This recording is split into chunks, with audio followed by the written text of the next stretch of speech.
Muito bem, Paulo está viajando com a sua equipe e quem vai fazendo o diário de bordo, vai anotando tudo, vai escrevendo cada detalhe é Lucas, um médico amado.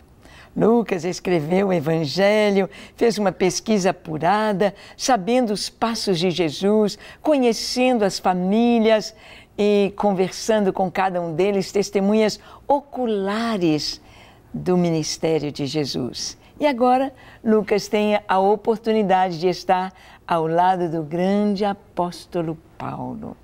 Em sua época, tão perseguido. Em sua época, tão criticado.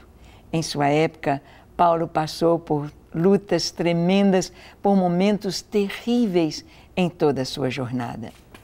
Mas ele tem uma equipe fiel, ele tem amigos, ele tem aqueles que estão dispostos a ir com ele, a receber a sua instrução e também a darem a vida por Cristo. Nós vamos ver aqui em Atos capítulo 21, de 17 a 26, como foi a chegada de Paulo a Jerusalém. Ele levantou uma oferta entre os macedônios, ele vem trazendo uma oferta para os judeus. Por que essa oferta para os judeus? Porque na perseguição, o governo romano confiscava os bens dos cristãos.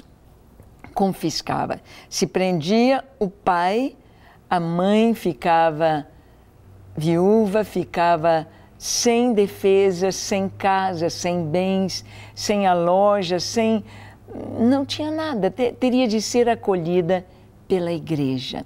E então Paulo, sabendo disso, por onde ele ia, levantava, dizia, vamos levantar uma oferta, vamos fazer missões. Missões se faz com recursos, missões se faz com os pés que vão, missões se faz com a mensagem que se leva, a mensagem do Evangelho, missões se faz com oração, missões se faz com vidas totalmente dedicadas ao Senhor e que estão dispostas a abrir mão de tudo, de todo o seu conforto, ir até os confins da terra.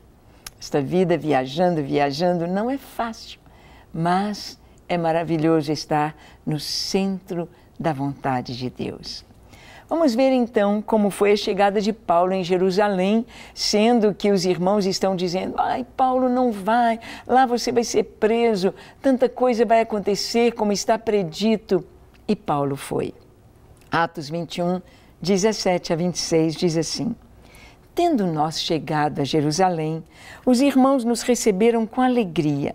No dia seguinte, Paulo foi conosco encontrar-se com Tiago e todos os presbíteros se reuniram.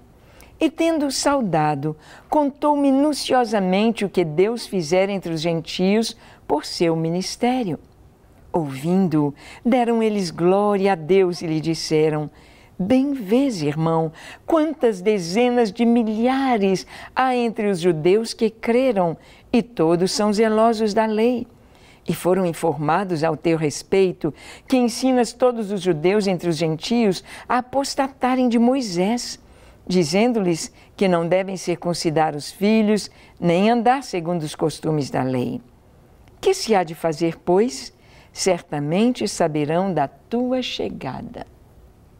Vamos dar uma paradinha aqui.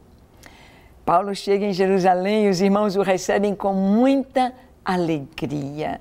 Ali está o missionário. Como é gostoso ouvir as notícias, as experiências, as histórias do campo missionário. Como é bom ver Deus alcançando os corações, libertando e Deus trazendo a vida àqueles que não o conheciam. Paulo, então, é recebido com muita alegria, todos estão felizes. No dia seguinte da viagem, ele já tem uma entrevista com Tiago, o irmão do Senhor.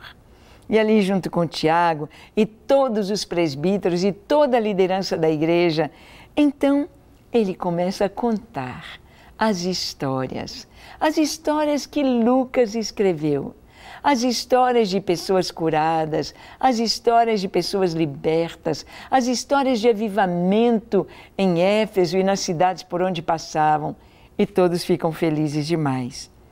Deram glórias a Deus. Mas, disseram Paulo, tem muitos, centenas de milhares de judeus que creem em Cristo, Mas eles ouviram, eles não estão certos a seu respeito. E muitos dizem que você está falando mal, que você está levando os judeus lá de fora para rejeitarem a lei, para anularem a circuncisão, para não seguirem a lei. Eles estão falando mal de você, estão mentindo a seu respeito. O que é que nós vamos fazer? Paulo sabia que ele seria perseguido. Paulo sabia que eles estavam mentindo, por isso Jesus havia dito no Sermão da Montanha: alegrai-vos e regozijai-vos quando mentindo as pessoas falarem todo mal contra vocês, quando caluniarem vocês, falarem que vocês estão fazendo isso, isso e aquilo, e não é verdade. Fiquem felizes, porque assim perseguiram aos profetas que foram antes de vocês. E agora, o que vamos fazer? Como provar para aqueles judeus que Paulo não estava contrário à lei? Como provar para os judeus em Jerusalém que Paulo estava obedecendo à lei, que ele era um judeu? Então, olha a orientação que eles deram, dizendo: faze, portanto, o que vamos te dizer. Estão entre nós 4 homens que voluntariamente aceitaram o voto. Toma-os, purifica-te com eles e faze a despesa necessária para que raspem a cabeça. E saberão todos que não é verdade o que se diz a teu respeito, e que, pelo contrário, andas também tu mesmo guardando a lei. Quanto aos gentios que creram, já lhes transmitimos decisões para que se abstenham das coisas sacrificadas a ídolos, do sangue, da carne de animais sufocados e das relações sexuais ilícitas. Vamos parar aqui um pouquinho. Deram então uma direção para Paulo. Paulo, vamos fazer o seguinte: tem 4 homens que fizeram voto, talvez um voto de Nazireu, um voto de não comer nada da uva, nem beber vinho, nem suco de uva, nem comer passas, e a entrega do voto, eles teriam de rapar a cabeça, rapar todo o pelo do corpo, passar por uma purificação, pagar uma oferta no templo. E eles disseram: Paulo, vai com eles. Eles vão ver que você está obedecendo à lei, que você está fazendo exatamente o que deve ser feito. E Paulo aceitou o conselho. Então, fez exatamente o que eles lhe propuseram, para que os judeus pudessem ver Paulo, junto com aqueles 4 homens, cumprindo os requisitos da lei e deixarem Paulo em paz. Mas olha o que acontece. Diz assim: então Paulo, tomando aqueles homens, no dia seguinte, tendo-se purificado com eles, entrou no templo, acertando o cumprimento dos dias da purificação, até que se fizesse a oferta em favor de cada um deles. Bem, Paulo aceita o conselho. Sabe, às vezes isto pode acontecer conosco, de tentarmos fazer com que as pessoas mudem de ideia a nosso respeito quando estão caluniando sobre nós. Não adianta fazer alguma coisa para maquiar, para mostrar, para parecer que. Mesmo que Paulo ali estivesse fazendo algo com o conselho deles, não nos diz que eles oraram sobre isso. Não nos diz que eles pediram a Deus esta direção. Mas foi algo que, vamos fazer assim? Que tal se fizermos assim? Olha, aqui nós entendemos algo. Em todo tempo, no meio de perseguição, de calúnia, seja o que for, o que nós temos de fazer é orar. Pedir a Deus a direção. Aqui no versículo anterior diz que, quanto aos gentios que haviam crido, eles já tinham dado orientação, mas a orientação que deram veio do Espírito Santo. A orientação que o Senhor havia dado para eles era que se escrevesse uma carta para todos os gentios, dizendo que eles deveriam se abster do sangue, da carne sufocada, da carne oferecida aos ídolos, nos açougues idólatras e das relações sexuais ilícitas.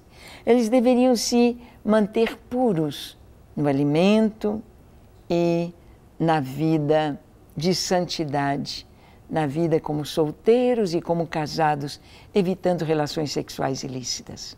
Era isso que eles deviam fazer, todos os gentios. Isto foi direção de Deus. Está escrito que eles receberam essa direção, pareceu-nos bem a nós e ao Espírito Santo. Pareceu-nos bem. Mas aqui nesta hora, Paulo não orou. Eles não oraram, eles não pediram a Deus a direção. Eles falaram, Paulo, que tal? Que tal, tem 4 homens aqui que vão entregar o voto, que tal você ir com eles, você pagar por eles a purificação? Aí eles vão ver que você está seguindo a lei. Era algo que parecia óbvio. Era podemos dizer, uma estratégia muito legal, muito boa, muito óbvia. Mas sabe, às vezes nós podemos fazer aquilo que é óbvio. Podemos fazer aquilo que todo mundo faria, mas sem a orientação de Deus, sem a direção do Espírito Santo. Não vai dar certo. Não vai dar certo. Quantas vezes você está orando por alguma coisa, orando por um filho, orando pelo marido, orando pela empresa, orando por um parente, orando por alguém, pela igreja, e parece que a solução tem alguma coisa humana que pode ser feita. Ah, eu vou conversar com aquele jovem para ele falar com meu filho, para convidar para ir. Aí eu vou falar com aquele homem para chamar o meu marido, para ter uma conversa com ele, para que... Não é assim. Parece óbvio. Parece tão claro. Parece tão bom. Parece tão sábio. Mas o mais sábio em todas as situações é orar. É buscar a face do Senhor. Nós estamos vivendo tempos muito difíceis no Brasil e no mundo. Nós estamos vendo Sodoma e Gomorra sendo pressionados, descendo goela abaixo para as famílias, para as crianças, para os jovens. O que fazer? Sabemos que os dias são maus. Sabemos que Sodoma e Gomorra vai se estabelecer em toda a terra. Sabemos que Jesus virá e a tribulação e a grande tribulação e o juízo de Deus serão derramados sobre a terra por causa da sodomia, da violência, da imoralidade, do distanciamento de Deus, das blasfêmias.